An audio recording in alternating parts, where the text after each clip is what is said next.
दोस्तों, आप सोच रहे होंगे कि मैं क्यों रो रहा हूँ, लेकिन मैं रो इसलिए रहा हूँ कि जब मैं मरा था तो मेरे सारे खानदान के लोग रोए थे।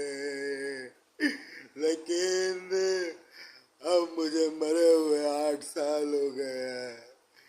उन्होंने सब कुछ सही किया, लेकिन फिर भी मैं भूत बन गया। अब मैं उन्हें देखता तो हूँ, वो मेरा नाम भी नहीं लेते। अब सब अपनी जिंदगी में ऐसे खो गए हैं कि उन्हें ये भी नहीं पता कि मैं भूत बन के भटक रहा हूँ।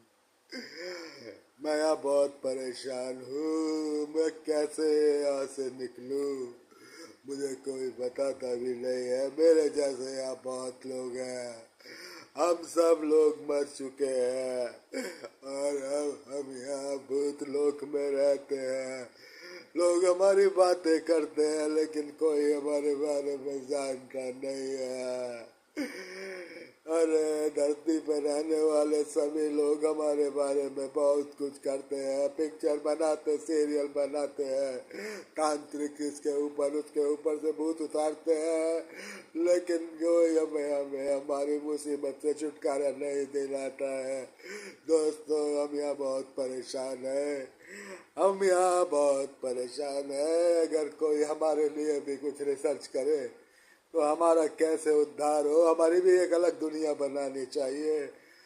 हम यहाँ रहते हैं, हमारा यहाँ पर कोई वो नहीं है, कोई अस्तित्व नहीं है। कभी कोई आके हमारे को परेशान करता है, कभी कोई आके परेशान करता है। हमारे पास यहाँ रहने को घर भी नहीं है। हम पेड़ों पे रहते हैं, छोटी छोटी गुफाओं में रहते हैं, टूटे फूटे मकानों में रहते हैं। कुछ हमारी व्यवस्था नहीं है। हमारे लिए फ्लैट बनवाए जाए या हमारे कोई अच्छी सी व्यवस्था की जाए।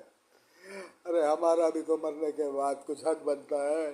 हमारे घर वाले हमें बस केवल फोटो पे हमारा चित्र के ऊपर कुछ कभी कभी माला डालते हैं और सोचते हैं उनका मर्ज पूरा हो गया, लेकिन वो ये नहीं सोचते कि अरे हम मर गए तो क्या हुआ, हम आए तो उन्हीं की फैमिली में थे ना। कोई हमारे बारे में सोचे, कोई कुछ करे। हम यहाँ बहुत परेशान हैं, हमें इस मुसीबत से मुक्ति दिलाई जाए। हम यहाँ बहुत परेशान हैं दोस्तों। एक दिन आप भी तो भूत बन सकते हो। किसी को क्या पता चलता है कि वो दूसरा जन्म लेगा या भूत बनेगा। इस बारे में रिसर्च की जाए, वैज्ञानिकों से इस बारे में बात की जाए। कुछ होना चाहिए हमारा भी।